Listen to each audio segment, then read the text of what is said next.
कृपया यहाँको समयको लागि म पुनः आभारी छु।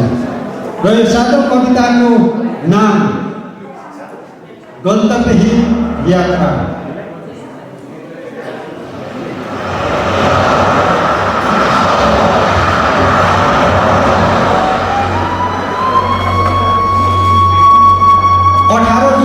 सन् 2000 रातभर नीलो समुद्रमा डुब्दै र तैरिँदै मालवाहक जहाज एक होल शरणार्थी बोकेर इङ्ग्लिस च्यानल आइपुगेको छ।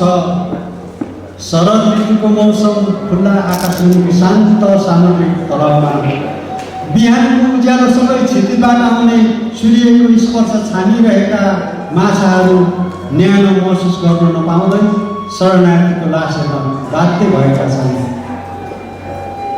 शरणार्थीहरू अपराधी होइनन्, यो त परिस्थितिको उपज हो। आफ्नो लागि घाँस र बाँसको खोजी गर्नु प्राणी हुनुको बोध हो। तर युरोपको फलामे ढोका इङ्ग्लिस च्यानल पार गर्न जीवनलाई दाउमा राख्नु पर्दछ। दक्षिण चाइनाको बन्दरगाहबाट निलो समुद्र पछ्याउँदै गन्तव्य खोजीमा हिँडेका युवा युवतीहरू धेरै दिन र रातहरू कन्टेनरको अँध्यारो कोठाभित्र भोक र तिर्खाले कति चिच्याए होला, सास फेर्न नसकेर कति छटपटिए होला।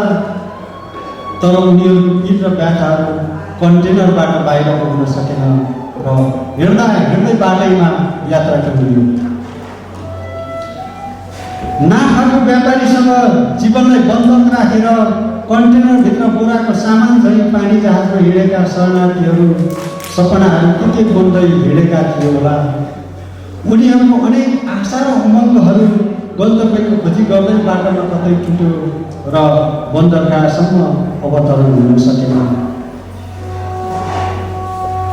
कारखानामा उत्पादित वस्तु झैँ जहाजभित्र मानिसलाई खाँदेर नाफाको व्यापार गर्ने सामूहिक लुटेराहरू जहाजभरि शरणार्थी बोकेर कहिले अरबबाट, कहिले अफ्रिकाबाट र कहिले एसियाबाट युरोपको सार्ने गर्दछन्।